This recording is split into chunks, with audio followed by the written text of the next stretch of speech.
नमस्कार. रिता's tasty kitchen मध्ये आज बनवणार आपण कैरीचा चुंदा. त्यासाठी कैरी घेतलेली आहे 400 ग्राम किसल्याच्या नंतर 400 ग्राम आहे कैरीचा किस बारीक किसून घेतली किसणीने.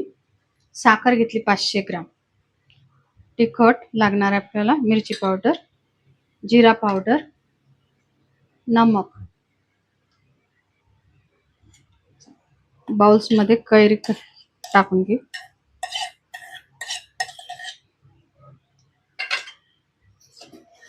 500 ग्राम साखर टाकून घे याच्यामध्ये. थोड्या पसरट भांड्यामध्ये आपण हे 3 ते 4 दिवस आपण उन्हामध्ये ठेवू. याला पातळ कपडा बांधून असा. तिखट मीठ आता टाकायचं नाही आपल्याला. याला 4 ते 5 दिवस झाल्याच्या नंतर तिखट आणि मीठ, जिरा पावडर टाकायचं. थोडा पसरट भांड्यामध्ये ठेवून बघा. असं थोडा पसरट भांड्यामध्ये मी चुंदा काढलाय. कैरीचा खिसानी साखर कालवली. आता उन्हामध्ये 4 दिवस ठेवल्याच्या नंतर या साखरेचा पाक होतो. नंतर आपल्याला तिखट, जिरा पावडर आणि नमक टाकायचे. असं पातळ कपडा बांधून ठेवायचा आणि उन्हामध्ये वाळू घालायचं. असं 4 दिवसात आपण याला उन्हामध्ये ठेवू. रोज संध्याकाळी आतमध्ये आणायचं उन्हातून आणि त्याला चम्मचनी कालवायचं चुंदाला. नंतर अजून दुसऱ्या दिवशी सकाळी उन्हामध्ये ठेवायचं. कैरीचा चुंदा आपला झालाय पाक बनवून. त्याचा 4 दिवस उन्हामध्ये ठेवून असं झालंय. आता याच्यामध्ये आपल्याला तिखट, मीठ आणि जिरा पावडर टाकायचे.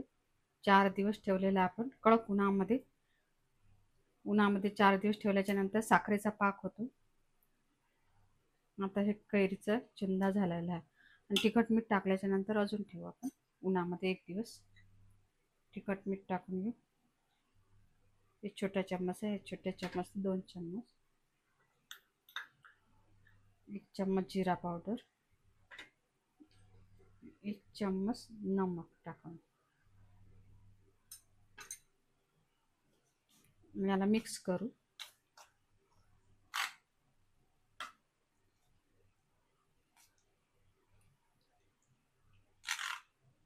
मस्त आंबट गोड झालेला आहे. चांगला छान लागते. लहान मुलांना मोठ्यांना खूप छान लागते हे चुंदा. आंबट गोड कैरीचा चुंदा सर्वांना आवडेल. आता हे मिक्स केलं. आता आपण परत याला 1 दिवस उन्हामध्ये ठेवू. झालाय आता आपला कैरीचा चुंदा रेडी. बॉटलमध्ये ठेवू. तिखट मीठ टाकल्याच्या नंतर 1 दिवस उन्हामध्ये ठेवला. आता रेडी झाला. आता बॉटलमध्ये भरून ठेवू. ही कैरीचा चुंदा 1 वर्षभर टिकते. 2 वाट्या जर कैरीचा चुंदा असला, कैरीचा खिस असला तर 3 वाट्या साखर टाकायची.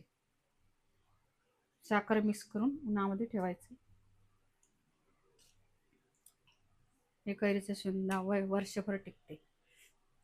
झालाय आपला रेडी कैरीचा चुंदा. करून बघा. आवडलं तर चॅनलला सबस्क्राईब करा, व्हिडिओला लाईक करा.